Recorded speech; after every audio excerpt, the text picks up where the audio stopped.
After their unmistakably bold and wonderful live performance, the reviews were in from the immediate family unit, and they were overwhelmingly positive. I thought it was wonderful. Great. Jake already gave his harsh analysis of the evening. It could have gone great, it could have gone awful, but I didn't think it could be in between, but it was. I'd say fantastic. Espinali, no shit. Yoo-hoo! Loquacious. Happy anniversary to you. Happy anniversary. Ian wrote it. The problem is the price. Okay, so one thing that I now have people to attest to is how my hair morphs in the middle of the night. So we're going to prove this with live video footage. So this is how I'm going to bed with my hair. It's a little, it's not perfect because we did go swimming and it just naturally dried, but it's pretty good. It's pretty under control right now. I'm just gonna put it up into a little ponytail, like.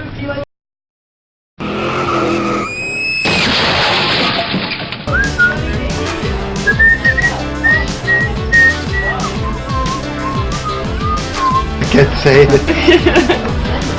Okay, I'll say it. On Christmas Day. It's genius. Genius. It's pure genius. Genius. 51st. Alex will be waiting. Check it out, brother. Check it out. Grandma, 51st anniversary next year. 51st! Sons of Guns' first live performance was a sweeping success. They left the high seas with a sense of joy and determination that they had been so well received among their family members. However, they were completely unaware of the wave of success and popularity that was about to hit.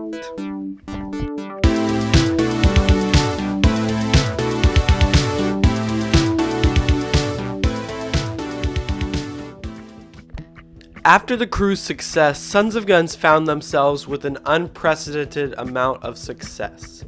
Their debut album, Meditations on Grandma's Face, was sitting atop the #1 charts of almost every country in the world. After the performance on the cruise at sea, we were no longer just a domestic sensation.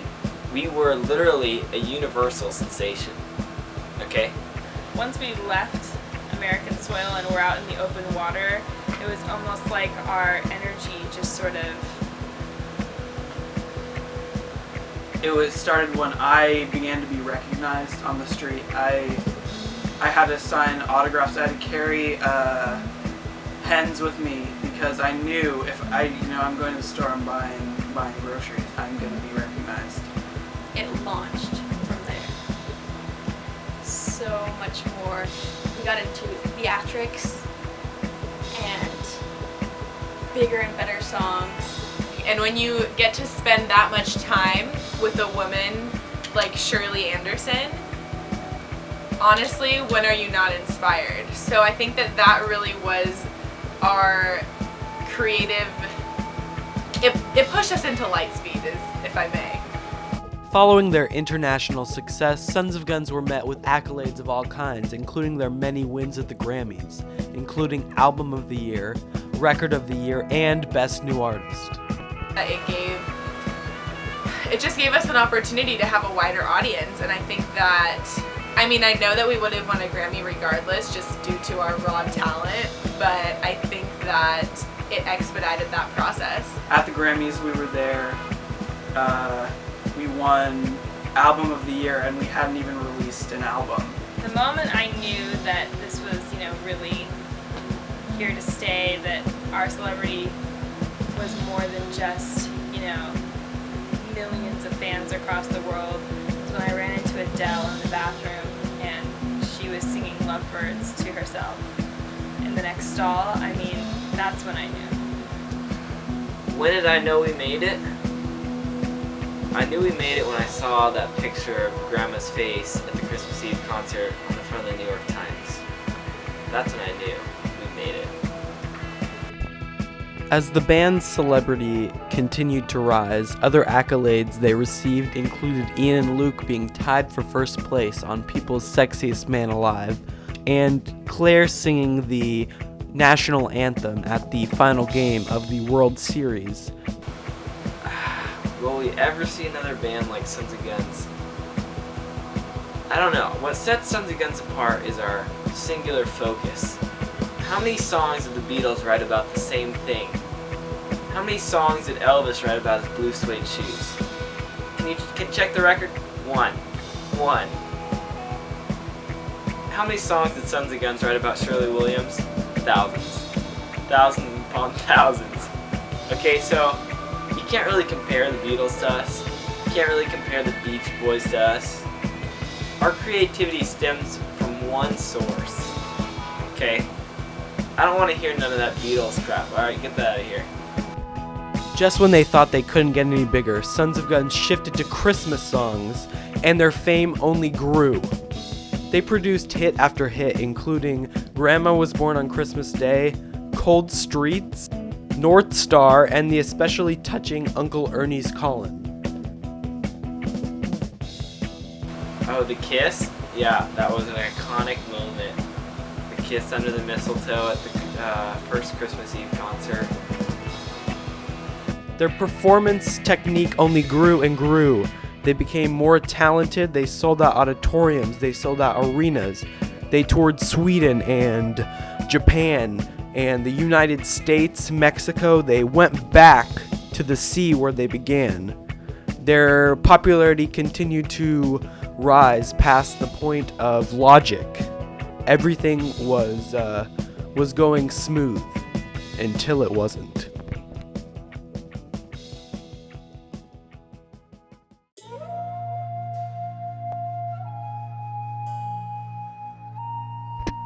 At the peak of their career, Sons of Guns released their first critical and commercial failure, Gunpowder. This track was musically unappealing, complemented by what were seen as some offensive accents as well as music styles. The track's release led up to a series of feuding and disagreements that led to the band's eventual breakup. Gunpowder was a venture.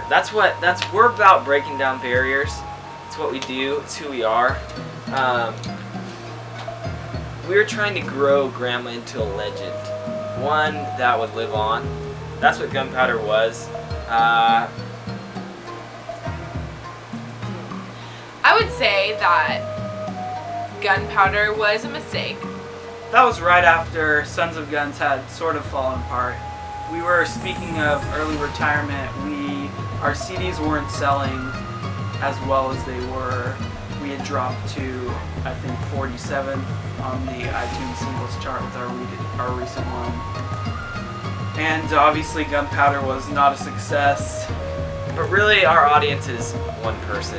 And if Grandma liked Gunpowder, Gunpowder was a success. Did Grandma like Gunpowder? Did Grandma like any of our songs? I don't know. I feel she did. But who am I to say that? Who am I? After the release of Gunpowder, Sons of Guns were propelled into the tabloids over a supposed feud between Luke and Meredith. When I hear the word feud, the main thing that pops into my mind is the one between Luke and Meredith. Oh, the feud. The feud with Meredith? Okay. I just thought that Meredith's time on stage was disproportionate to the amount of time she was putting in. Yeah, well, all Luke really is a pretty face. Chad and Michael Murray look alike, things of the like.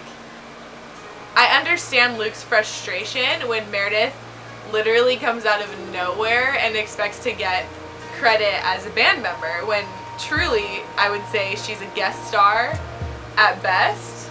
I have a lot of side projects, you know, so I come in right at the critical moments to sort of add that extra soul. You know, when Luke killed the snake, he chopped its head off with an axe. And it was gruesome. The tail was whatever friggin' snakes do, you know what they do. I was feeling sorry for Meredith. She was poorly treated, but I think it was best for the band. Did I punch her? Maybe I did. I knocked the lights out, okay, but did I push? I did push her in the pool. She was upset. She got out. I pushed her back in. We fought, okay? But all good bands fight. The tension is what creates the music. With Meredith exiled from the band, Sons of Guns took further criticism from the media for what they called Luke's voice degradation, Claire's solo album, and Ian's spastic behavior. My voice.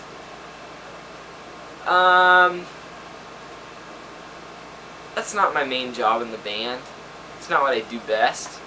So, hey, did I go voice lessons? Yes, I did. Did it help? You tell me. I don't know. You're my one and only. May I have this dance in the light of the Christmas trees glow? You're my one and only. May I have this dance in the light of the Christmas trees glow?